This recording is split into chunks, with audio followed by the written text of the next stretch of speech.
2 minutes. Has anyone got a really burning question? And don't ask me where I put my money. We know where to put our money. I think I can only encourage people to get the material, get this DVD, look at it again, get the material that's out on the book table, and so forth. A lot of the material is written in Past New Citizens as well. Actually, I do have an announcement to make. This is a development following on from the question I asked Professor Tolaroya earlier about, is Russia going to join the AIIB? I think your answer was, we'll see. So there's just been an announcement made, and it's just happened apparently, at the BAO Forum in Asia, where Russian Deputy Prime Minister Igor Shuvalov has announced, quote, "I would like to inform you about the decision to participate in the AIIB." He added that Russia welcomes China's Silk Road Economic Belt Initiative and is happy about stepping up cooperation. "We are delighted to be able to step up cooperation in the format of the Eurasian Economic Union and China. The free movement of goods and capital within the EEU brings economies of Europe and Asia closer. This is intertwined with the Silk Road Economic Belt Initiative launched by the Chinese leadership." So that's just happened.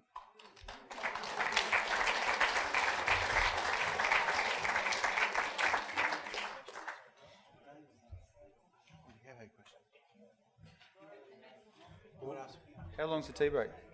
We take 10 minutes of questions. All right. Okay, if you've got some questions, ask them now. Come up to the microphone here, if you could, please.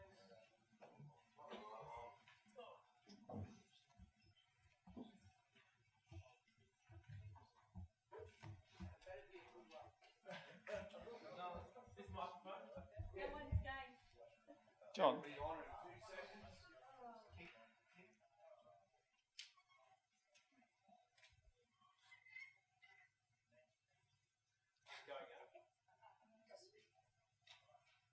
Start singing. I can just talk pretty loudly.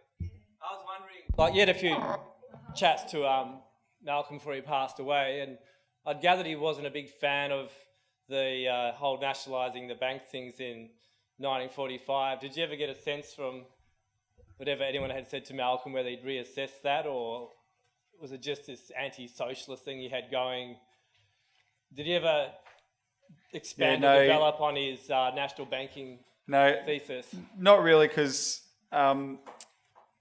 our meetings were fairly short and sweet. Sure. I knew, because if you know the history of Malcolm Fraser, he was a young man when he entered Parliament at the time of Menzies. Yeah. So, of course, his outlook was very much shaped by Sir Robert Menzies. And there was this real line that what Chifley had tried to do with bank nationalisation was communism, effectively, right? Socialism. So he always rejected that out of hand. But, when you marry, when you look at his intention later, what he advocated in terms of economic policy, it's interesting. His justification for the dismissal, for playing so hard on the dismissal, is a little bit similar to his justification for the Vietnam War, in that he was responding to, I would say, a setup that he didn't recognise.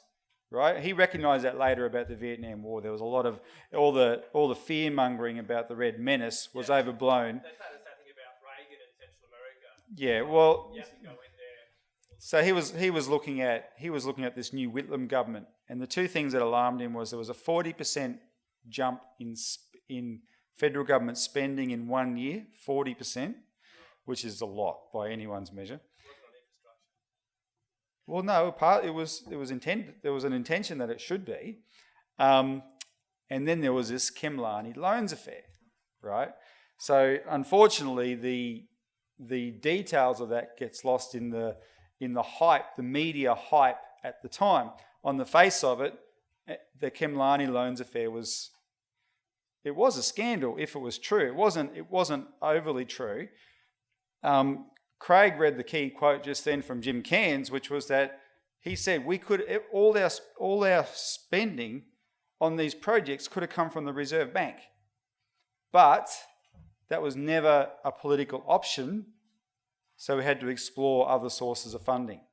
And if he, in a funny way, if he had have been able to convince someone like Fraser that here is a mechanism of credit that doesn't involve going and doing shady deals with some Pakistani guy, right, then Fraser might have been more understanding, because he actually says all along, the reason he became friends with Whitlam afterwards was he supported Whitlam's programs. He liked the idea of a pipeline and all these things. It's just that there was such a scandal about the shady financial dealings, and it was never necessary. And we did the last interview with Jim Cairns before he died, where he in his own words, he talked about how he knew they could have resorted to issuing their own credit, but he also knew that Labor by then was so scared on this issue of credit because of what had happened to Chifley. They weren't prepared to go there. So only he and a few others argued for it, and it never went anywhere. Does anyone else have another question?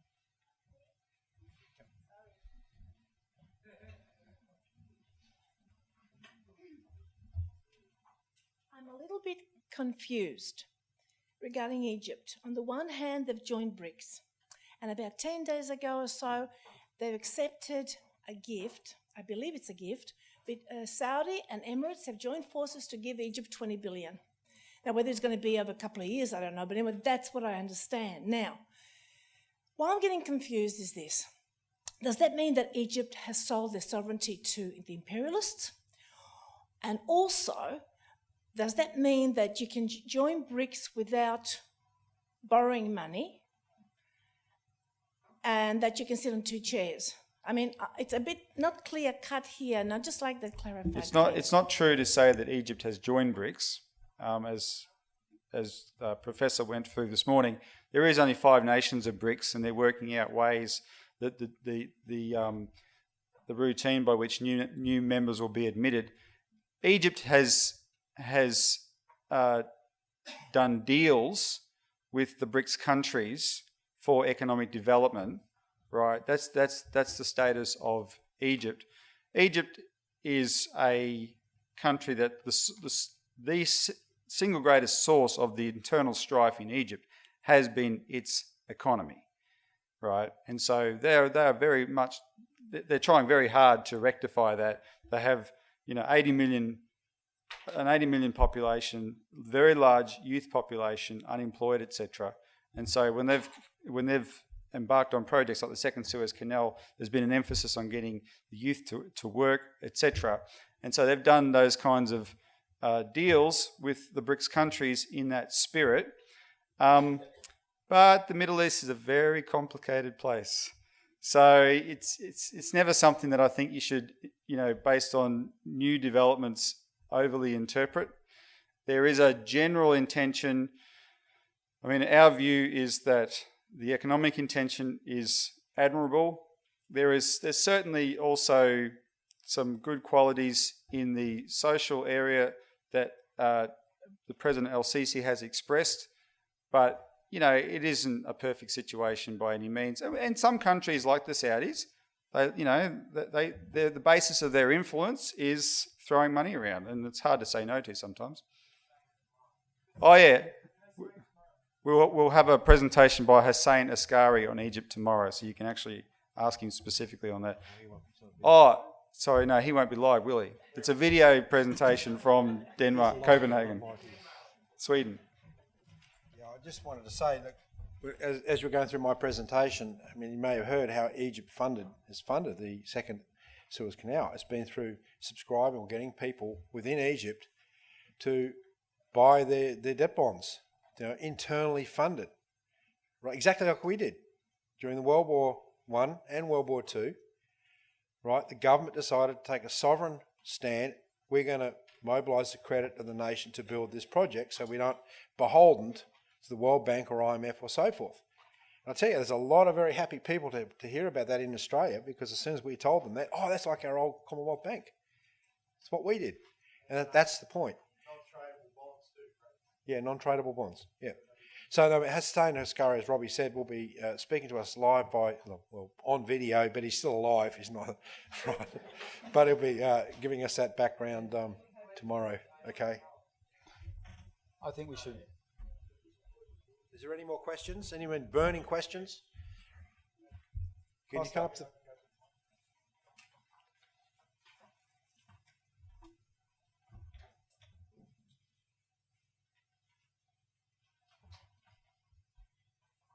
My name is Costa Gumas.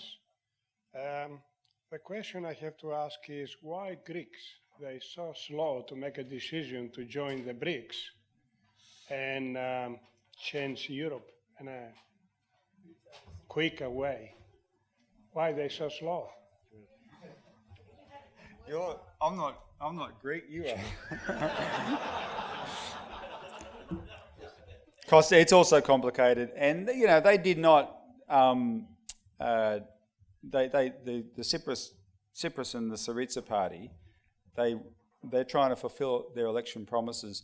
One of their election promises was not to break from the euro. That's an option which we think they should take.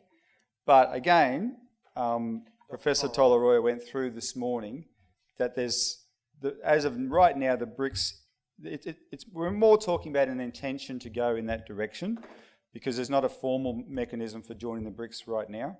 But they need to start making those steps eastward, and that means realising, in my view, if they give up this idea of the euro, that's the first step, right? Return to the drachma, assert their own sovereign control over their internal finances. They can issue internal credit, and they will be supported strategically, definitely by some of the BRICS countries. I would say, Dr. Tolaroya talked about that the BRICS should include a Muslim country and a European country. Well, I reckon Greece should be the first candidate from Europe to be a member of the BRICS. But, it's a process. Certainly, though, the good news is last year in October, I attended the Schiller Institute conference in Germany, and I got to meet Pamos Kemenos, who was before the election. He's now the defence minister in the new government. And this was a BRICS conference in Germany that he participated in. So I think the ideas will certainly be getting stronger in that direction. Professor, do you have any comment? Please, just take the podium.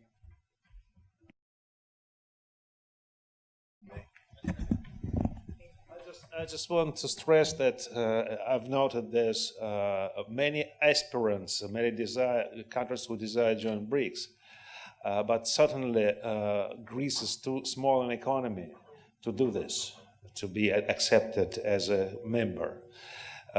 And besides, of course, we have very difficult relations with Europe now, although there is some kind of ideas circulating in Germany, which would be probably a feasible candidate for BRICS, because it's big, it has biggest economy, and because it's a big regional power. But I don't see that happen in the future. But there is also a sort of movement called Euro-BRICS, which is a civil movement which advocates the closer relation between Russia, between BRICS countries and Europe and European Union joining in this or that form the BRICS activities. And so this is one of the ideas which may be considered. Thank you. Mm-hmm. Thank you. Morris.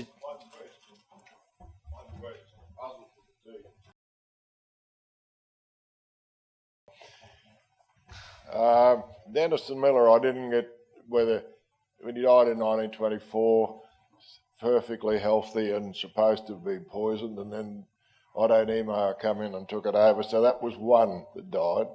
Harold Holt with Arthur Cresby and Rex Connor started to look at banking. Good swimmer, and he died. Holmes à Court, another fella, very healthy, and he died. Just how sick was Malcolm Fraser? I'll let that one stand, Morris.